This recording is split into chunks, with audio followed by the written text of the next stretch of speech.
사람들의 모습, 그리고 복음 시대가 열리면서 얼마나 우리에게 큰 축복이 임하였는지. 율법 시대에는 스스로 지켜야 되고 내 의로서 구원을 받아야 하는 그 길을 걸어가야 되지 않습니까? 그런데 복음 시대에는 은혜의 시대거든요. 한 의가 나타났으니 그 의를 인정하고 믿는 자들, 그들에게 구원이 임하게 되었으니 얼마나 큰 축복입니까? 그래서 세례 요한보다도 더 큰 자들이 여기 있다. 이 말은 한마디로, 다른 말로 표현하면 복음 시대에 살아가는 자들이 큰 복을 받았다는 것입니다.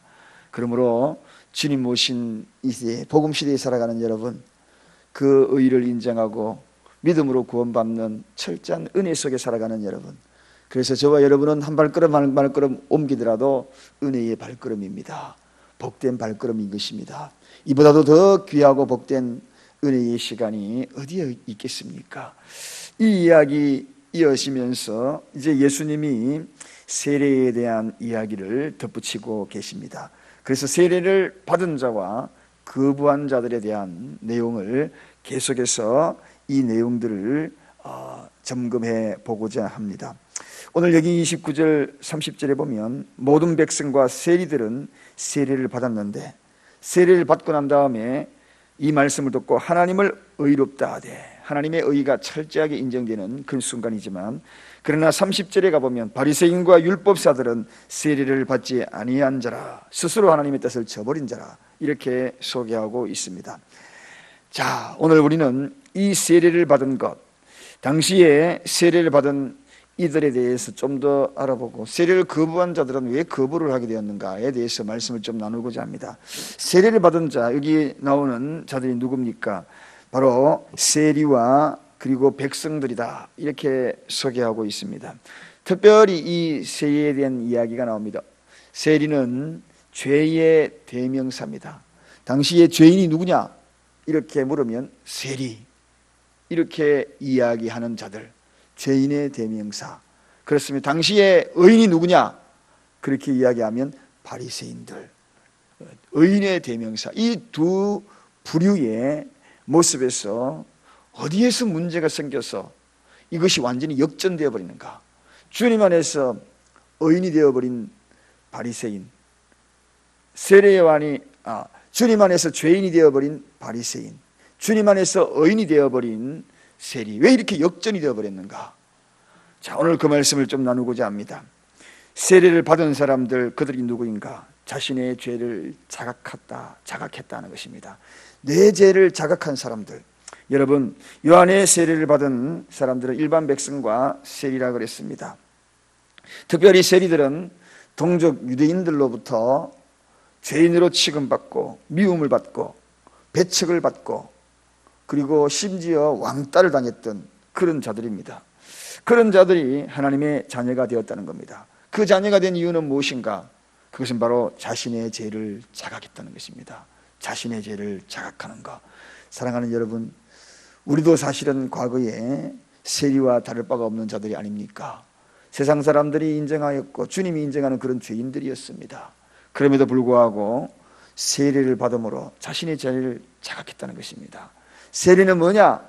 한마디로 이야기하면 자신의 죄를 자각하는 자들.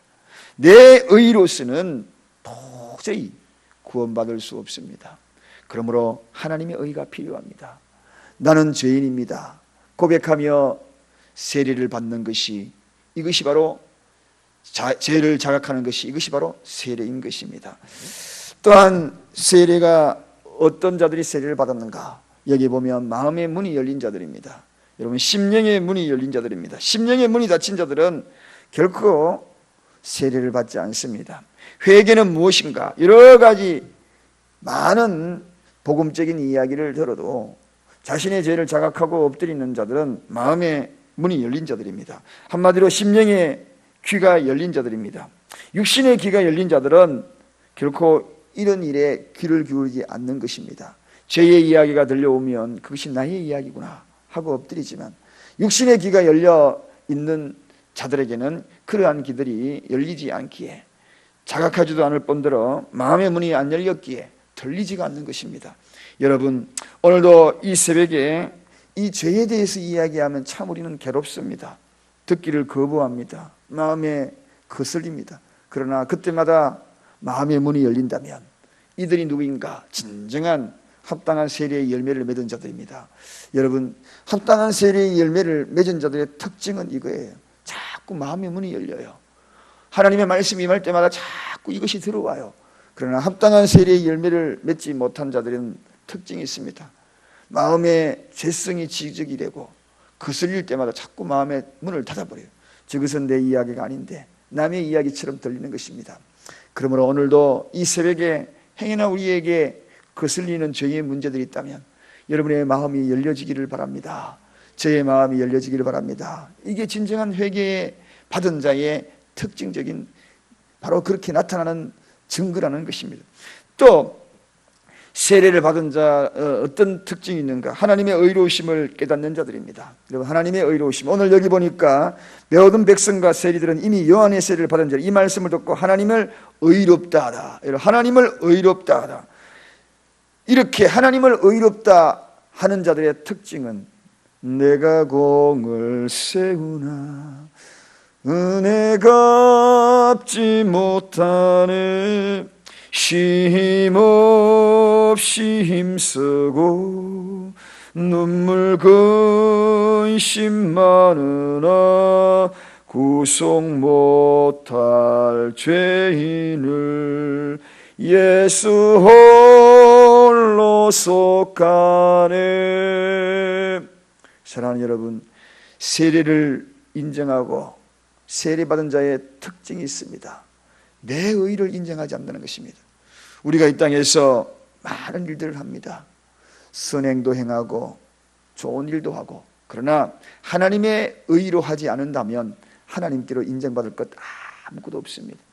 모든 것은 하나님의 의로, 내 의가 드러나는 순간은 그 의로 평가받기 때문에 구원의 반열에 들어갈 수가 없거든요. 여러분, 우리가 하나님 앞에 내 의로 평가받아서 구원받을 수 있는 그 어떤 것이 있을까요?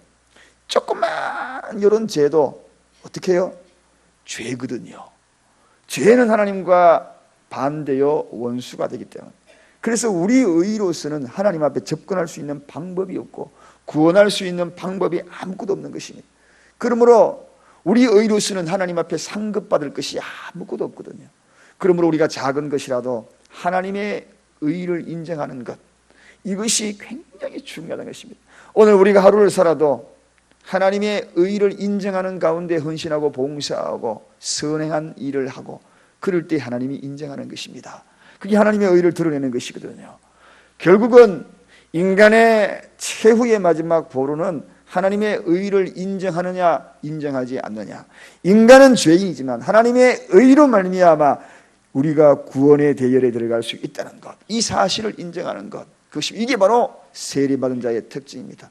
그러므로 저와 여러분은 이미 세례를 받았습니다. 앞으로 우리의 모든 선행은 하나님의 의를 인정하면서 쓰임받은 도구로만 저와 여러분이 하나님 앞에 나가기를 간절히 축원드립니다.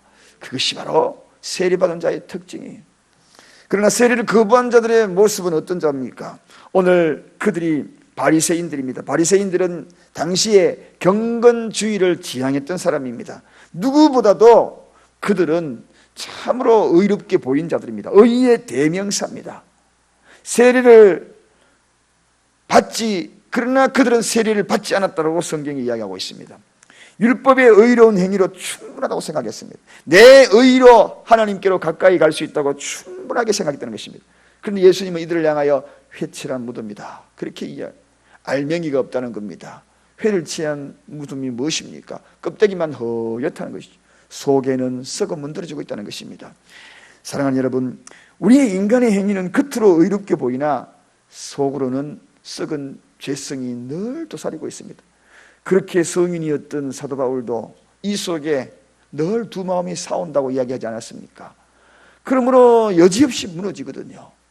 사랑하는 여러분, 그래서 스스로 의인이라고 자처하는, 그리고 그 의를 통하여 하나님께로부터 인정받고자 하는 것만큼 어리석은 것이 없다는 것입니다. 이들이 바로 바리새인들이었습니다. 자기 의로 구원받고자 하는 것, 마치 공양미 300석, 그것으로 인하여 영원한 그 그것을 누리고자 했던 것, 그것과 다를 바가 뭐가 있겠습니까? 세례를 거부한 자들이 누구인가요? 한마디로 또한 회개치 않는 자들입니다. 여러분, 죄를 인정하지 아니하기에 세례를 받지 않는다는 것입니다. 세례는 뭡니까? 나의 죄를 철저히 인정하는 것입니다. 철저히 인정하는 것입니다.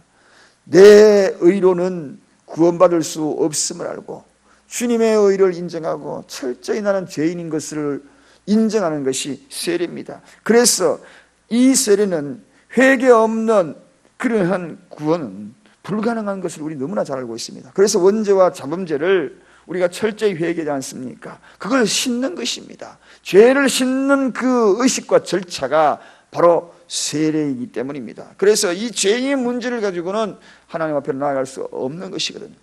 그러므로 철저히 원죄에 대한 것, 하나님과 나와의 이 관계는 의가 없으면 회복될 수 없는 것, 하나님이 나에게 생기를 불어넣어 주신 것, 그것은 하나님의 의가 없으면 절대로 회복될 수 없는 것, 그것을 인정하고 나아가는 것, 그리고 내 의로 가지고 구원받은 것들은 철저히 주님 앞에 씻음받고 하나님의 의로 덧는 것이 세례거든요. 그러므로 회개하지 아니하면 않는 자들이 거부하는 것이 바로 이 세례라는 것입니다. 그 다음에 세 번째, 세례를 거부하는 자의 특징이 뭐냐? 하나님을 거부하는 자입니다. 여러분, 하나님의 의를 인정하지 않는다는 것은 다른 말로 표현하면 어떤 자들입니까? 하나님을 거부하는 자들이 아니겠습니까? 하나님을 인정치 않는다는 것은 하나님을 거부하는 것입니다. 성도들은 또 온전히 생각해야 될 것은 우리는 스스로 하나님을 인정하는 자들입니다. 그렇지 않습니까? 그래서 당당히 무릎을 꿇고 세례를 받은 거죠. 하나님 의로 나를 덧입혀 주옵소서. 그게 바로 하나님을 인정하는 겁니다. 세례를 거부하는 자들, 오늘 이 바리새인들은 그렇게 하지 않았다는 것입니다. 하나님을 인정하지 않는 것입니다. 그 앞에 무릎을 꿇기가 싫었다는 것입니다. 그래서 오늘 성경에도 분명히 이야기하면 세례 받은 자는 이 말씀을 듣고 하나님을 의롭다 하되, 하나님을 철저히 의롭다 하되, 그러나 우리는 죄인입니다 라고 인정하며 엎드리는 것, 하나님의 의를 인정하고 하나님을 받아들이는 자들, 그들이 누구인가? 세례 받는 자입니다. 세례 받은 자들입니다. 여러분, 그래서 단순히 이 세례는 의식 속에 이런 의미를 갖고 있는 것입니다. 그래서 막연한 세례 의식으로서 또 다가가는 것, 그 이상의 또 다른 의미는 마음의 할례를 받아야 하는 것입니다. 이러한 마음을 가지고 세례를 받는 것이 진정한 세례의 의무다. 또한 이러한 자세를 가지고 세례 받은 자들이 살아가야 한다. 살아가야 한다. 그것을 오늘 이 말씀을 통하여 깨우쳐주고 있는 것입니다. 세례받은 여러분, 또 앞으로 세례를 받지 않고 세례를 받고자 하기를 원하는 여러분, 이러한 마음의 자세로 받은 자는 살아가고, 또 세례 받기를 원하는 사람은 이러한 마음의 자세로 세례를 받는 저와 여러분이 되시기를 간절히 축원드립니다. 기도하겠습니다. 하나님 아버지, 감사합니다. 참으로 감사합니다. 오늘도 세례받은 우리는 우리의 죄를 자각합니다. 말씀으로 마음의 문을 활짝 열고 들려질 때마다 통회합니다. 깨우칩니다. 인정합니다. 하나님께서 의로우셨기에 그 의로움으로 구원받음을 인정합니다. 이러한 모습으로, 이러한 자세로 살아가는 세례받은 자의 모습이 되게 하여 주옵소서. 오 하나님 아버지, 이 시대에 세례를 받았지만 자신이 스스로 의인이라고 인정하는 자들이 너무나 많습니다. 회개치 아니하고 말씀이 들을 때마다 그 말씀을 거부하는 자들도 많습니다. 하나님을 거부하는 것은 하나님의 의를 인정하지 아니하는 자들이라 하였으니, 오 하나님, 이러한 모습으로 살아가지 아니하도록 축복하여 주옵소서. 의식도 중요하고 마음의 할례를 받아 세례 받은 자의 모습으로 살아가게 하시고, 또한 세례 받을 그런 자세로 세례 받게 하여 주옵소서. 감사합니다. 이 말씀을 깨우쳐 주시고 오늘도 마음의 문을 열고 걸려있는 빗장의 문을 활짝 열고 아멘으로 화답하는 세례 받은 자의 모습으로 살아가게 하여 주옵소서. 예수 그리스도 이름으로 간절히 기도드리옵나이다. 아멘.